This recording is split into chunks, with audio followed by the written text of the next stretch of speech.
with Eric Betts. I assume he's waiting because I can't see it. He's So coming in. He's coming in. okay. So Eric is joining us. There he is. Oh, There look at he the bow is. tie. Yes. He's all dressed up, ready to go.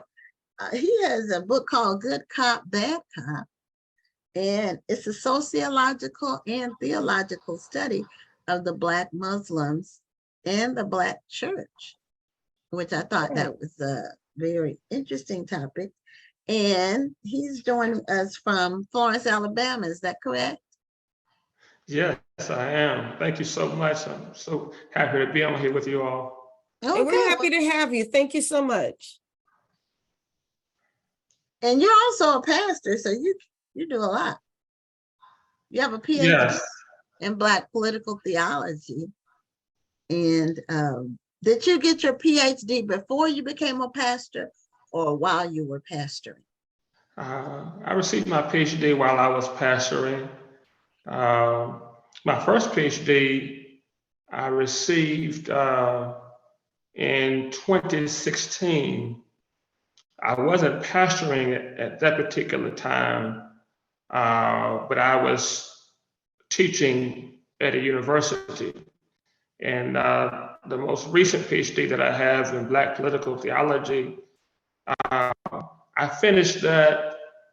I started right after I finished my first PhD, but 2016 is when I started, and 2022 is when I finished, which was a blessing because I probably could have finished a little bit earlier, but I'm so happy that that I was able to, even though 2020 was such a difficult year, I was able to shift gears. I had time to shift gears on what I was going to write about to what I was, what my heart was saying to me that I needed to write about based on the events of 2020.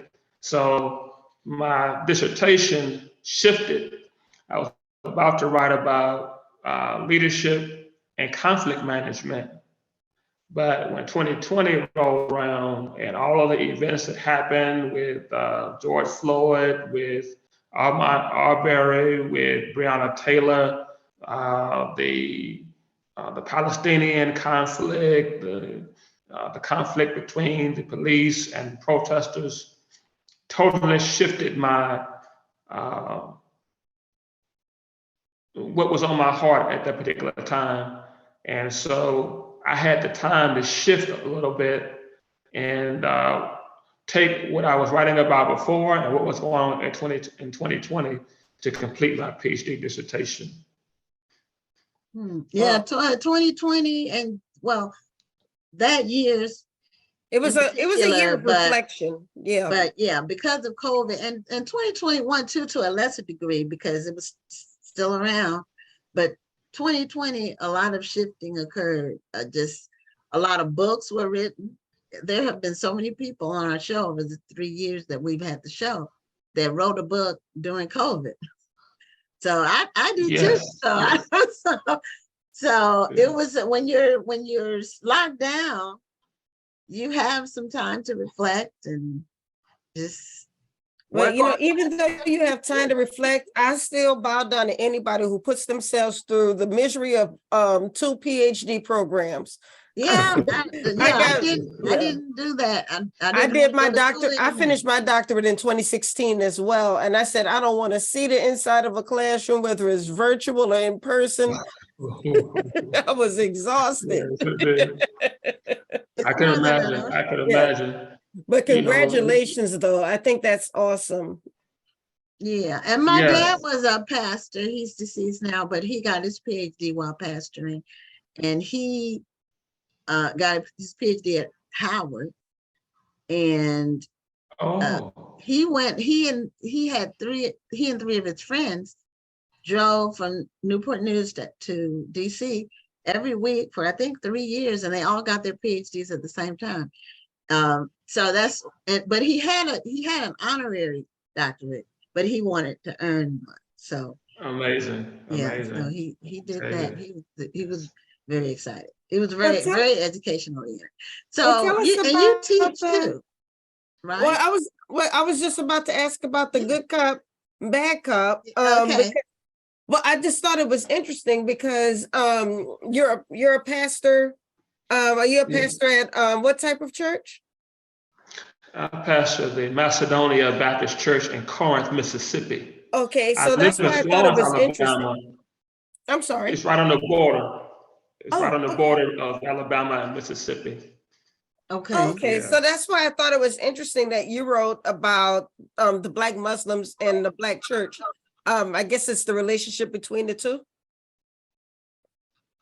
Yes, yes. It provides for the reader a comparative study between the history of liberation movements and freedom movements within the Black church, and also comparing that to the street preachers of the Harlem Renaissance. Mm. Because the ethos between the two are the same. Now, not all Black churches were focused on liberation and the freedom struggle, but those who were have a similar thread of emphasis. The street preachers of the Harlem Renaissance and the churches that were promoting Black liberation and were part of the freedom struggle. Now, in my book, I have on the front cover Dr. King and Malcolm X. Now, the reason why I wanted to do this study is because so many Christian leaders struggle with how to talk about Malcolm X because he was not a part of the church. But Dr. King had a view of the more militant street preachers, movers and shakers. He believed that they were doing the Lord's work as well. Many people try to put a distance between Dr. King and Malcolm X, but Dr. King believed that they were doing the same type of work. As a matter of fact, Malcolm X believed the same thing too. And one of the Malcolm X debates that he had, he says the goal is liberation, which is what Jesus was all about. Because I'm talking about it from a Christian perspective. He came to set the captives free. So Malcolm said, the only difference we have is strategy. He says, our goal is not integration. Our goal is not separation. Our goal is liberation. So that was both the goal of Dr. King and that was the goal of Malcolm X. I talk about in the book how Malcolm X, if you would just take clips of some of his speeches and some of his debates, you can hear a lot of Christian ethics in his speeches. For example, when he went to Los Angeles, when there was a case of police brutality against a gentleman by the name of Ronald Stokes, mm-hmm. he talked about how, because there were Christians in the room, there were people from different backgrounds in the room, Muslims were all in the same church coming together to talk about how to fight this issue of police brutality. And so Malcolm talked about how Jesus would be on our side. He talked about how they charged Jesus with sedition, how they said that Jesus was against Caesar, how Jesus would be considered a racist because he says, go not the way of the Gentiles, but go rather to the lost sheep of the house of Israel. And he said, if Jesus were alive in America today, he wouldn't be going to the white man. The white man is the oppressor, in Malcolm's words. He would be going to the oppressed. He would be going to the despised. He would be going to the rejected. He would be going to the so-called American Negro. And in that speech, Christians, Muslims, socially conscious individuals all applauded because once again, the goal is liberation. Now, the reason why in my description it talks about the symbiotic relationship between the two is because both the socially conscious, and I talk about the Black Muslims in the context of the socially conscious and the spirit of the Harlem street preachers, is that there was a pull between the two. The Black church was pulling the socially conscious movement, the Black Muslims, toward political action because they were somewhat resistant to political action. And the socially conscious movement, the Black Muslims, because of their rhetoric and because of their influence, were pulling the church more towards the direction of Black pride, Black liberation, pulling the church more toward a radical and a more prophetic language, pull the church in the direction of being able to be expressive of themselves, not only in a polite way, but in an angry way. Mm-hmm. Dr. King had an angry side as well.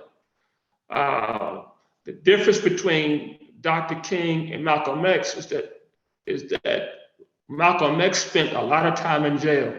So he had more of his rhetoric was more flavored with street talk. Right. Malcolm X, he knew how to Martin relate. King, he was more of a middle class family. So he knew how to speak in very polite, mannerable ways. Yes. And so that's the concept of good cop, bad cop, because people thought that because Martin Luther King was speaking in a more polite, mannerable, conciliatory way, that he didn't have any anger. But he comes off as a good cop, even though he was hated by 75% of America, according to one poll. Malcolm X was more hated. And so, so the idea was, and I talk about it in my book, and Ossie Davis talked about this in the documentary as well, that the idea was the good cop is the traditional civil rights movement coming out of the Black church. The alternative was the Black Muslim movement and socially conscious movement, who were very angry in the way they expressed their rhetoric. And so the idea was, which one do you want to choose? Mm. And so yeah, I'm sorry. Say it again now. The Muslims were more confrontational. More confrontational, exactly. They were. I think they were more unapologetic. They were they wanted certain things and they were going to do it and they weren't going to be nice about it. But, I think it also is kind of in the family that you grow up in, because in my family, I was taught about Dr. King. I didn't know who Malcolm X was until I got to college. And then when I started to ask, well, who is Malcolm X? Nobody told me exactly who he was. I mean, so I actually thank goodness for the movie and the book, because that was the way I was able to learn more about him. But I think it was also because I grew up in a Christian family, so they related more to Dr. King rather than Malcolm X. Yes, exactly. You go into the Black church, the church fans all have Dr. Martin Luther King on them. Right. You won't find any church with Malcolm X image on a church fan. And so plus he wasn't a Christian either. So you have to take that into account. He was a Muslim, well, Nation of Islam Muslim. So that, yes, absolutely. Into account. Absolutely. But it was. When did I learn about Malcolm X? I might have been in college too. When I read his autobiography, that was my right. That was when I really learned about him and learned what he had done. Right. And then And then I don't think I actually even finished reading the book before I saw the movie, because the movie came out while I was in college. So that was when I really started to learn more about him. And then I also realized that I guess militant is in a way, in kind of in the eye of the beholder, but he wasn't as militant as people made him out to be. Yes. I mean, that's why you have to do your own research. So I mean, I love the fact that you're saying that they were basically more alike than they were different. Yes, exactly. As a matter of fact, let me draw a comparison between the NAACP and Dr. King. Leaders such as Roy Wilkins, the NAACP during that time were more assimilationists than they were integration. In other words, the idea is if we act a certain way, if we speak a certain way, if we accomplish certain things, white people are going to start liking us, and they're going to start viewing us as being more fit to be able to be welcomed into the mainstream of society. This impacted a lot of churches because they began to say, let's not sing Negro spirituals because that's backwards. White people aren't going to appreciate us. Let's not sing, dance, and clap in church because that's too African. There's a long history in that. So the idea is the more we assimilate, the more we become accepted. Malcolm X and Dr. King pushed back on that notion. Many people don't realize is that Dr. King didn't necessarily agree with the approach of Roy Wilkins and others that we need to assimilate and make ourselves more palatable. Today we call it respectability politics. So, right. So Dr. King, what happens is Dr. King did not march with Malcolm X, but he did march with Stokely Carmichael. And Stokely Carmichael, we all know, is the man Malcolm X. Mm-hmm. When Dr. King gave his speech in the Ebenezer Baptist Church against the Vietnam War, because the militants were anti-imperialist, they were against imperialism, and the Vietnam War reflected imperialism. The people he contacted to come to the Ebenezer Church to hear him preach that sermon wasn't those types. He invited Stokely Carmichael and all of his comrades to come to the Ebenezer Baptist Church. He wanted their support, and he wanted them to know that he was on their side in the struggle. And so here you have on Sunday morning, Stokely Carmichael and all of the so-called radicals that were with him are in church, standing shoulder to shoulder with Dr. King to protest American imperialism on Sunday morning. Stokely Carmichael got a call from Dr. King the night before to come to church Sunday morning. And Stokely Carmichael said, I thought you were busy doing the Lord's work. And Dr. King said, Stokely, both you and I are doing the Lord's work, and I want to see you on Sunday morning. So just like Malcolm, Stokely Carmichael was very confrontational, and he made white people uncomfortable in his rhetoric. Dr. King agreed with Stokely Carmichael, and Stokely Carmichael, I quote him up quite a bit in my book. He says that Dr. King never was against Black power, or the phrase Black power, or the concept behind Black power.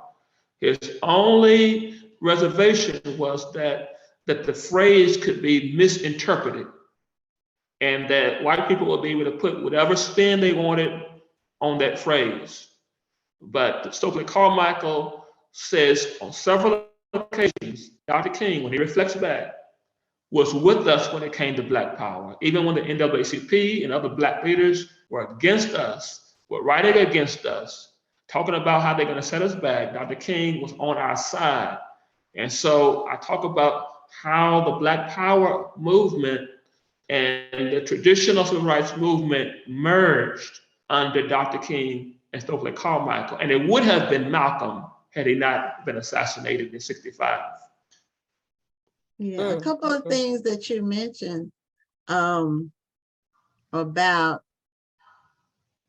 the NAACP. One, a lot of people don't know that like the first several presidents of the NAACP were white. Yes. It wasn't until the 60s or the 70s or maybe the 80s, but I don't remember what year they had their first Black president of the NAACP. But it was even the Spingarn Award. Isn't that named after a white person? I don't want to misspeak. Right. But most of the early leaders of the NAACP were white. And with the Stokely and the Malcolm, sort of the opposition or the difference between him and Martin Luther King. Martin Luther King said that a lot of things he got done, he was able to get done because white people were scared of Malcolm and yes. Stokely Carmichael. So he was the better option. And that's why a lot of the things got done. Yes, absolutely. Malcolm X said when his brother went back to Michigan to visit another one of his relatives that was being elected as a city councilman, Malcolm said, make sure you tell them it's because of us radicals that he's able to be in that position that he is right now. Another aspect that a lot of those in the traditional civil rights movement missed, that both Dr. King and Malcolm X were able to articulate, and that was the Black is beautiful, mental and psychological emancipation, which is entirely biblical concept, because of course David said in the Psalms, he says, I will praise thee because I am fearfully and wonderfully made. Song of Solomon 1:6, the woman that is addressed there says that I am Black and beautiful. Dr. King had several speeches where he talked about this. We only hear about I Have a Dream. We don't hear about a lot of those speeches that deal with Black pride, Black power, Black autonomy. Just as Malcolm advocated for reparations by way of land, Dr. King advocated for reparations. But today's society, and sadly, many Black people, because we don't read like we should, fall into that trap of I have a dream, and we don't see the other speeches where Dr. King is condemning America. In a similar way that Malcolm did. Black is beautiful, Black solidarity. Those were themes all throughout Dr. King's. And I believe that it was influence of Malcolm and the street preachers that pulled him in that direction, just as he pulled them in the direction of political action as well. And well, we could probably talk about this for probably another 30 minutes because this is so interesting. And but I want to thank you for spreading this knowledge and for making that comparison, because it helps us to see our historical leaders in a different light. So I thank you for that. Do you have the book with you? Can you show it to us? Yeah, he yes. Okay, yeah, there it is. That's right. I remember now. Mm-hmm. Yeah, you showed it so far in the beginning of the interview. I forgot. Yes. So can you tell us where we can find it? You can find it on Amazon, Books A Million, Barnes & Noble, Walmart, and wherever books are found. It talks about history. It talks about theology. It talks about current events as well, very relevant for our times. There's a lot of comparative studies concerning Malcolm and Martin, but this is probably the most up-to-date dealing with events in the post-2020 world. I encourage you to get it. Okay. Yeah, it's always good to have an update on, as we reflect on the past, to have an update to see how it's relevant to the present. Because these things happen on a continuum. It's all woven together based on what happened then and what's happening now. It's all on a continuum. So thank you for the amazing amount of research you did, and congratulations on completing your doctoral studies last year and getting your PhD, your second one. Thank you. I appreciate your forum, Ms. Richardson and Dr. Lawson. And I'm just so thankful that you're highlighting and showcasing Black excellence, African-American literature. We need more of what you all are offering. Thank you so much. And thank you, because we need more of what you're offering as well. You can never know too much about your history. Absolutely, especially in these times when they're trying to erase a lot of our history as well. Absolutely. Yes. Well, you enjoy the rest of your evening. Thank you once again for being on the show and for sharing your story. And we wish you all the best. Thank you so much. Thank you. You have a wonderful evening. Good night. Have a blessed evening. You do the same.